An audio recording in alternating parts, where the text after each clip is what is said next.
Hello, everyone, and thank you for joining us today. My name is Dr. Sarah Ahmed. I am from Sudan, but I'm currently based in Istanbul, where I'm working with UPF's Middle East office. I will be your MC for today. This session will have simultaneous interpretations into Arabic and French languages. You can choose your preferred language by clicking the globe icon at the bottom of the screen. You have the chat icon for remarks, information, and bios. For questions to the panelists, please use the Q&A icon. Some of them will be answered by our speakers, and I'm looking forward to a very interactive webinar. Now I would like to invite you to watch this short introduction about UPF. So let's all watch together.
To mark the anniversary of the UPF founders' call for the creation of an interfaith council at the United Nations, UPF held a series of consultations on this issue.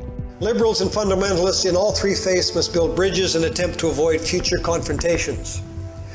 An interreligious council at the UN could assist them by holding conferences, workshops, etc., designed to reduce tensions. Interaction with religious leaders is very full of love and heart and a desire to inherit the rich tradition and to cooperate, collaborate into doing something great.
Welcome again to this webinar that is hosted by the Interreligious Association for Peace and Development. As you could see in this introduction, since its inauguration in 2017, IAPD has hosted numerous events and conferences. But currently, due to the emergence of COVID-19, UPF, with its 6 associations, including IAPD, has conducted a series of online webinars that address a variety of topics. Today's webinar is under the title of Universal Values, Faith, Society, and the Way to Harmony. The world today faces many challenges as people are ignoring the universal values that they share with each other. But despite this, there are people who have not lost hope and are working hard to make this hope a reality. Among those people are our 5 speakers for today. I will now introduce our first speaker. He is Professor Boumediene Ben Yahya. He pursued Middle East studies and conducted cross-disciplinary research into the Arab, Muslim, and Semitic worlds. He was formerly a teacher of Quranic linguistic levels and hermeneutics. He is the founder of the Kalima Institute, where he teaches spiritual, linguistic, and being studies. He is also a consultant with Ben Yahya Consulting, providing spiritual and religious counseling and support. So welcome, Professor Ben Yahya, and the floor is all yours. Thank you, Sarah. Thank you for being a guest today. I shall at first thank all the members of UPF all over the world, the audience, thank the audience for being here, and thank also all the speakers, the panelists. If you say, as we say, today I would like to share some very important points.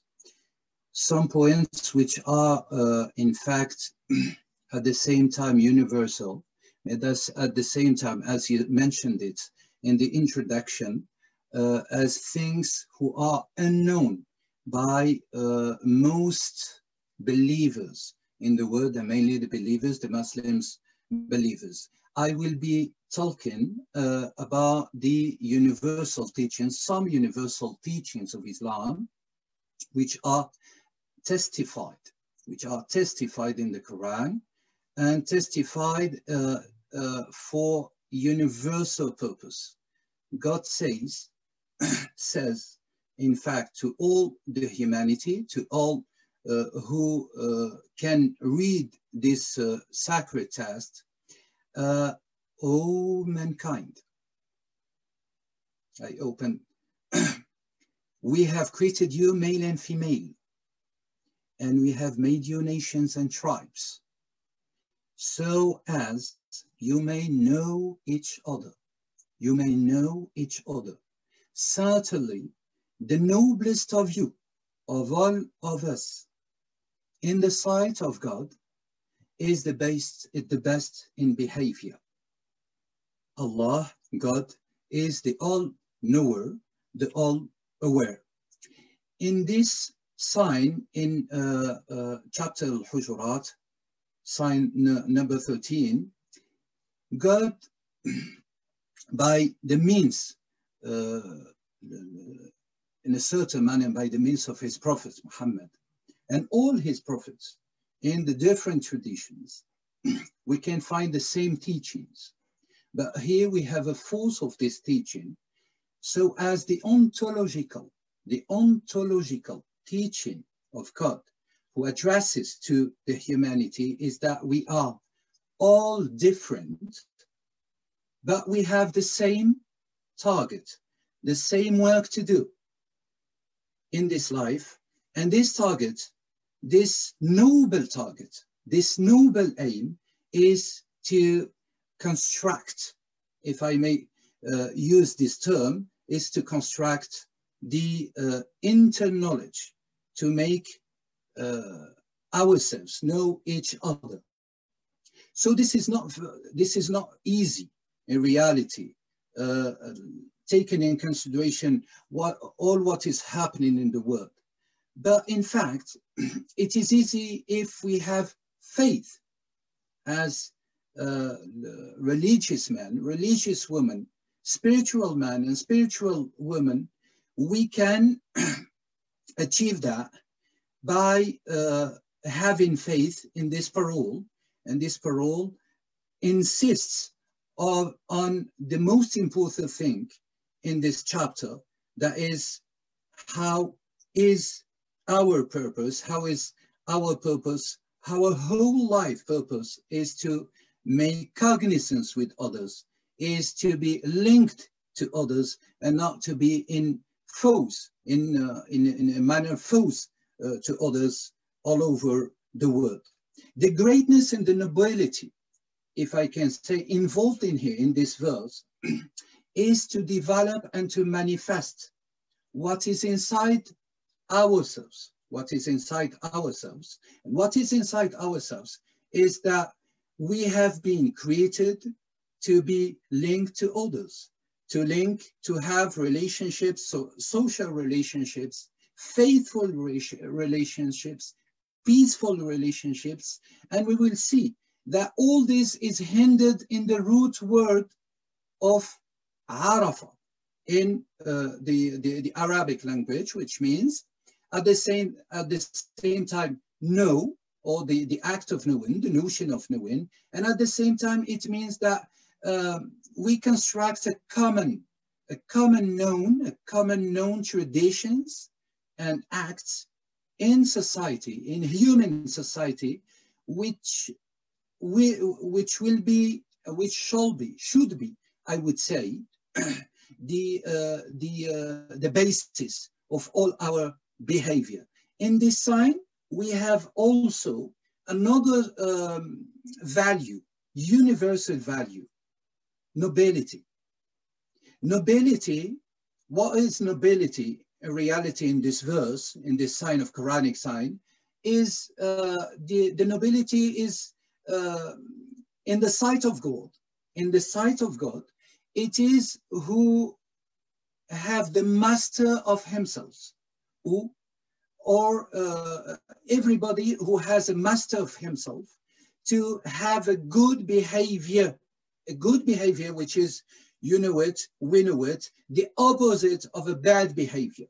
And a bad behavior, we see it all over the world, with wars, with foes, with the discords, and so on and so forth. All these acts are in reality the opposite of what God wants from us to be. We have another thing. The third point of my speech is how can mankind, in a horizontal line, not in a vertical line, before achieving and talking about the axial line, in the horizontal line, how can mankind achieve that? Reach harmony, this worthy word, this worthy title you put on the speech today, the harmony of sounds, harmony of societies, harmony inside our families, harmony inside our nations. How to achieve it? God in Quran gives us some hints, some signs, universal signs, which are at the same time plain and clear, but at the same time rarely spoken, rarely prospected all over the media and all over the world.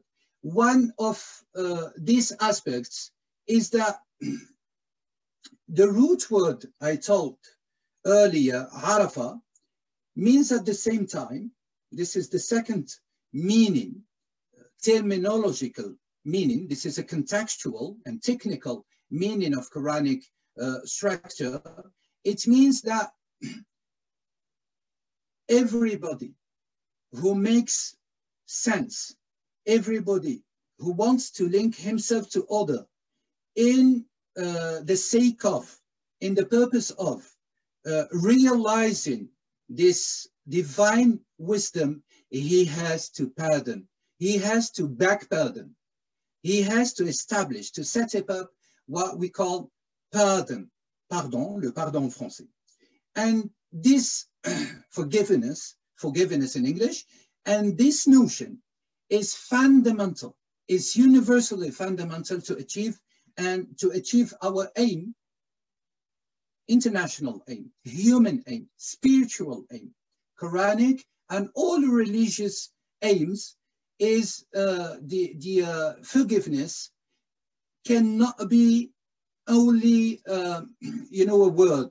It should be acting in our behavior. It should be represented in our behavior. And this is the second point, the second stand of the Quranic verses, they are very important to express and to make sense and give some means to achieve and reach the aim of harmony in the world by two ways.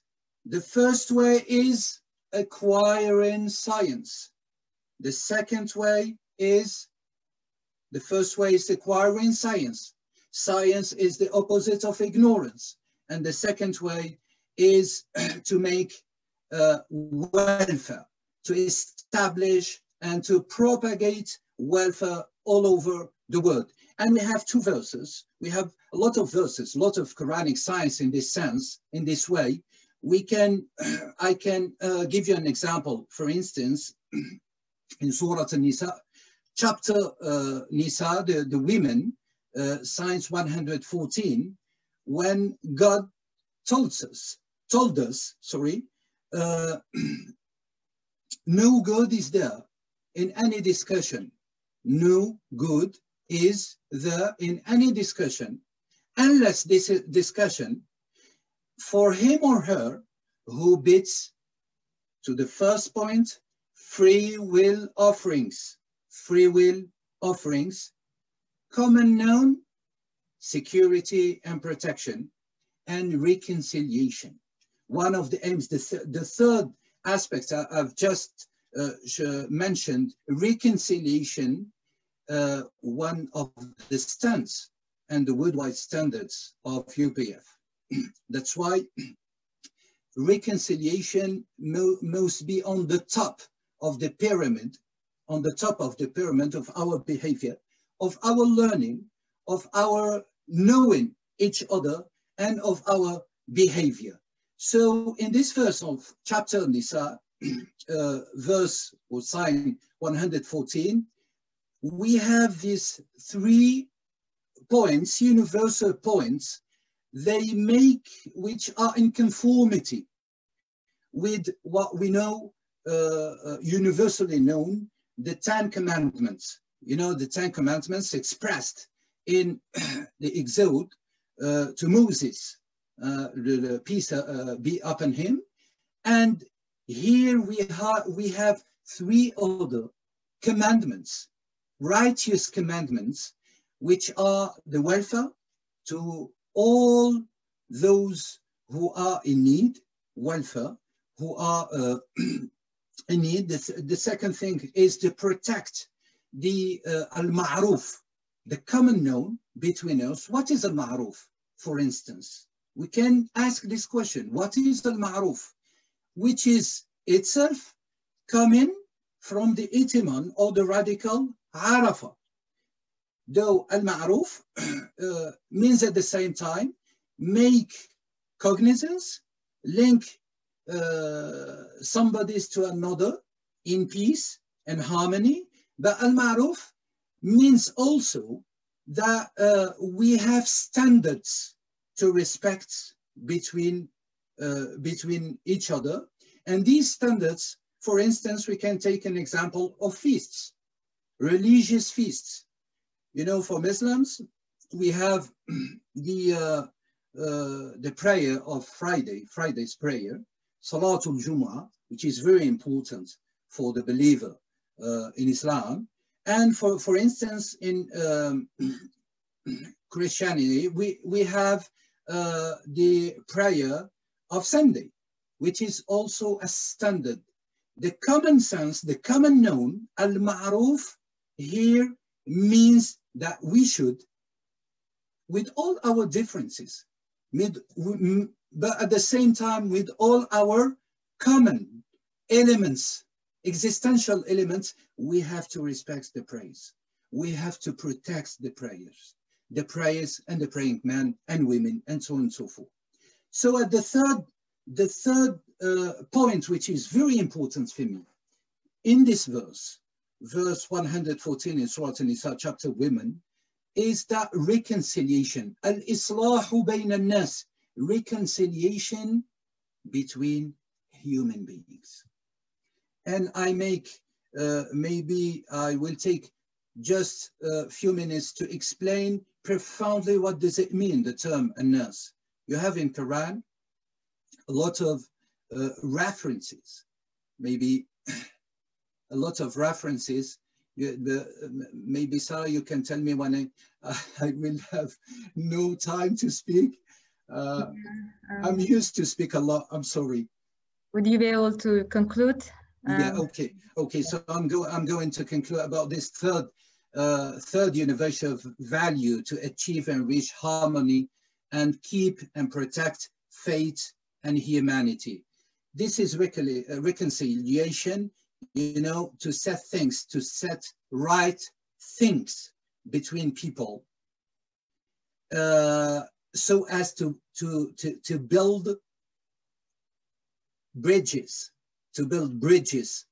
eternal bridges between human beings. This term, al-islahu bayna al-nas, means that our responsibility in the sight of God is to manage, to make all what we can do in this society, in this life, to repair, to reform, to repair and reform, so as people should be as a one, as says Prophet Muhammad in one of his prophetic sayings. Maybe to conclude, dear audience, dear speakers, dear members of UPF all over the world, what is common for humanity is to be together. Together in front of what? Together in front of all the foes, the visible foes and the invisible foes. And the visible and invisible foes, you know, they are numerous today. And how we can one and achieve and reach the harmony for all life, for all human beings, is to propagate these three standards of righteousness all over the world, which are really common in all the traditions, all the religions, all the traditional religions, to say reconciliation, welfare, reconciliation, welfare, nobility, and being responsible in our behavior. Thank you very much, dear Sarah. Thank you for all the members. Thank you for the members of UPF and for the audience. Thank you very much, Professor Ben Yahya. That was a very enlightening speech with a lot of new understandings about the universal points between the Quran and the link to the Ten Commandments. So really, thank you so much. And now we would like to move to our next speaker. Our next speaker is Reverend Arie van Buren. He is, among other things, a theologian, a psychotherapist, and he's involved in interfaith spiritual care, and until recently, chairman of the United Religions Initiative in the Netherlands. He is greatly involved in initiatives for interreligious collaboration. So the floor is yours, Reverend van Buren. Thank you very much. It was very nice to hear the first speaker, Professor Boumediene Ben Yahya, and hearing your name, I thought about Yahya. Yesterday, I preached about John the Baptist, and you have the name of John the Baptist. Yahya means John the Baptist. And that's right, isn't it? And once upon a time, I was in Damascus in 2003, and I went to the mosque of the Umayyads, and then we prayed at the shrine of John the Baptist, like Pope John Paul II did in 2000. He was invited as a Christian, as a Catholic Christian, as the Pope, to pray at the shrine of John the Baptist. And I think such things are very, very important. And what the first speaker, what you, Boumediene Ben Yahya, said about so many things, about differences. Thanks God we are different. about nobility, about harmony, about forgiveness, about welfare, and about reconciliation. These words and these keywords are very common to us all, and I try to do it on my way to say some things about that. I am a retired hospital chaplain, and as such, I was head of the Department Interfaith Spiritual Care at the UMC, University Medical Center in the city of Utrecht. And since 1997, I'm involved in URI, United Religions Initiative, and I participated in many URI meetings and other interreligious meetings in different countries. But now I think especially about Beirut. Let me also say before that I feel a deep connection and friendship with UPF, and I participated at the ILC in Seoul in February 2018, and it was unforgettable. As I said, my daughter lived 3 years in Beirut, and I visited, therefore, of course, Lebanon in 2000 and 2003. I told already about Damascus, and it's so nice to visit a country not as a tourist, even not as a participant in congresses, but in family. So I learned a lot of people knowing them in Beirut. I also visited Beirut in 2016, and I never forget my visit. I was invited to visit the Bukra Ahla refugee camp in Beirut. And there I met a lot of people and leaders from different religions. And I like to tell about one person. I support Professor Dr. Wadia El-Khouri. And she initiated a special task project. And task means teachers as actors of social change. It's her project for trust building. And I think trust building is very important for us all. I myself live in the Netherlands, in the Kingdom of the Netherlands, and our society is very secularized. But my country also is a multi-religious and multicultural society. Originally a Christian country, but now we have a population of 17 million people. Now there live 1 million Muslims and 1 million Christian migrants. So 2 million migrants on a total population of 17. Our culture is rapidly changing. And my question is, can we manage this? And I prefer using this metaphor as the water flows. The riverbed leads the flow changes the riverbed. But nevertheless, at the same time, we are still in danger of ethnic, religious, or secular isolation by groups living in their own subcultures. And living in our subcultures is very dangerous. Mr. Trump has made this very clear in his way of politics. So the question is for us, I think, how to facilitate as religious leaders breakthroughs. So Mr. Boumediene Ben Yahya already told about reconciliation. And for me as a Christian, the fight of Jacob, Yaakov, with the angel and his reconciliation with his brother, it's told in Genesis 32, the first book of the Bible. The story of the reconciliation of Jacob with Esau is basic, is essential. They are twins, these brothers, and there was a break, there was a division, there was a struggle between them. And this story inspires me always. I experienced it often as a hospital chaplain. I worked 11 years in a psychiatric hospital and 14 years in a university medical center. And this biblical story of Jacob, the angel, and Esau centers in what Jacob says to the angel, or is it God? We don't know exactly. But Jacob says, I will not let you go unless you bless me. And that's on the order of the day. I will not let you go unless you bless me, unless you bless me.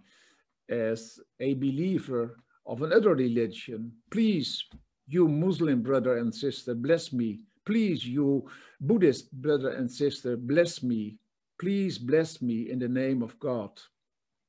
And Jacob, in the original story, some hours later said to Esau, to see your face is like seeing the face of God. And I think that's a beautiful experiment to say this to another person, meeting her or him. I see your face. It's like seeing the face of God. And that is wonderful. It's so full of beauty and blessing. It transcends hatred and war. It shows a new pattern of forgiveness and reconciliation. I'd like to share a special experience as a hospital chaplain. Originally, I thought, as the doctors, the medical doctors think, as the nurses think, all the medical staff, are we hosting patients as our guests? No. Are we hosting refugees as our guests? No. We are guests in their lives, and that makes us humble. That is so important. And I think the first speaker, you, Boumediene and Yahya, meant the same thing, talking about nobility. We are guests in each other's life. We are interdependent. And like Jacob, we can see the face of the other, the face of God in the face of the other. And this is our task, I think, as religious leader, as religious ministers. Ever and ever again, we should transmit this godly message. And we are the midwives and bridge builders for this turning. Celebrating the blessing of meeting each other is the essence. And of course, always there will be also people who say, I have this or that belief, I'm a Christian, I'm a Muslim, etc., and doing wrong things.